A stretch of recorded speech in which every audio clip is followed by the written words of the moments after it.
Saturday after ending treatment for brain cancer. Today, the Vietnam War hero, six-term senator, former presidential nominee, lies in state in the Arizona Capitol. The late Senator McCain is just the third person to receive this honor in the past 40 years. The Arizona governor, Doug Ducey, reminded us why. His talk of country first wasn't simply a slogan on a yard sign. It was what John McCain had done and demonstrated over and over and over again in the Navy, through Vietnam, and all the way to his favorite battles on the floor of the United States Senate. It was a mighty tough day for the family. Our friend, former colleague, Meghan McCain, man, it's just such a hard thing. Anybody who's ever lost a parent can certainly sympathize. So much love to them and their families as she approached her father's casket. Trace Gallagher is covering the proceedings for us in Phoenix and is live there now. Hi, Trace. Hi, Shep. That was a very tough picture to see Meghan McCain, and I'll tell you, it is very impressive and inspiring to see the outpouring of love and support from the people of Arizona toward John McCain and his family. It's about 10 miles from the funeral home here to the state capitol, and when the procession left the funeral home, people were lining the streets with flags and cheering for John McCain. When they arrived here at the Capitol, John McCain's casket was greeted by the honor guard. Cindy McCain was greeted by Governor Doug Ducey and his wife. And then, of course, the guard brought John McCain's casket inside so that he could lie in state for the next 24 hours. And among the first to speak was former Senator Jon Kyl. Watch.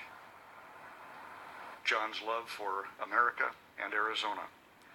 He represented our values all over the world as Senator from Arizona, and America is stronger for his fierce defense of our values.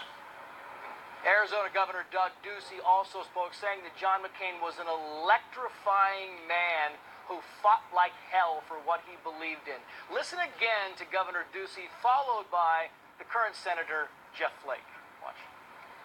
To the rest of the world, John McCain was Arizona.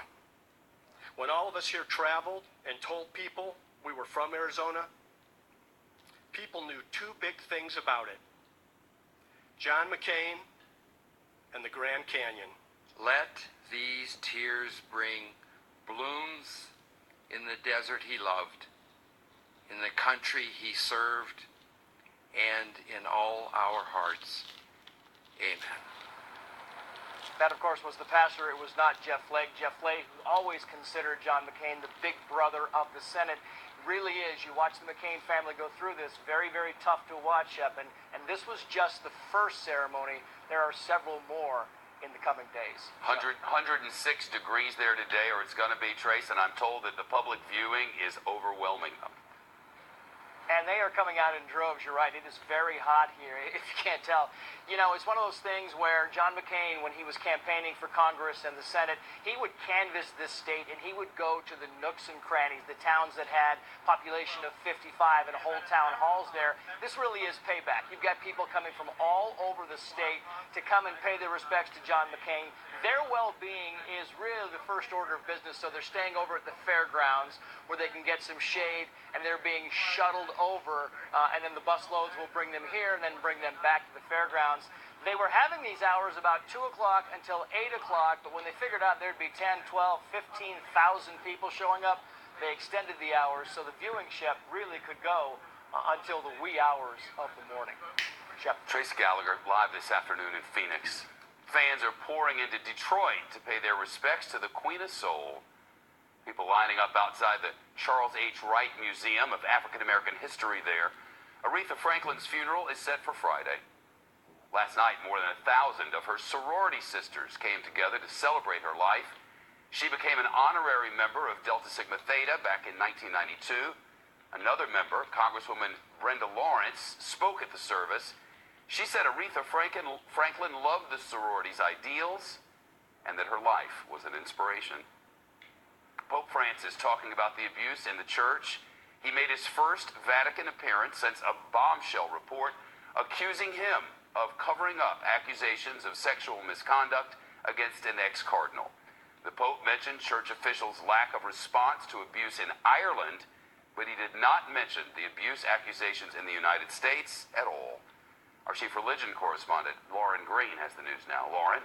Hey, Shep, well, as you know, the Wednesday general audiences are supposed to be a spiritual event where pilgrims from all over the world can see the Pope in person, sometimes for the first and only times in their lives. Well, today's audience had a dark cloud over it. As you mentioned, it was the Pope's first public appearance since a controversial letter was released by a former Vatican official. The church has been embroiled in a sexual abuse controversy and calls for the Pope himself to resign. The letter alleges he knew the depth and scope of the abuse long before it became public in Pennsylvania's grand jury investigation.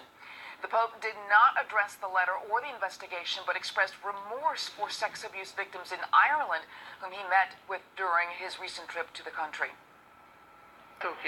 Church authorities in the past weren't always capable at adequately handling these crimes.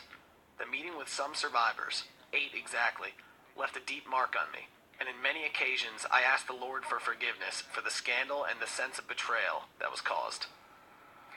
Now, since the letter's release, the American Bishops' National Review Board calling for an investigation led by non-clergy members into the misconduct into the church. Shep? And we're hearing from the Archbishop who wrote that letter. Right, it's Vigano. He broke his silence today in an Italian blog saying what he did was out of love for the church. Vigano said he was, quote, serene and at peace, but saddened by attempts to undermine his credibility. He also said, quote, I spoke out because by now the corruption has arrived at the top of the church hierarchy.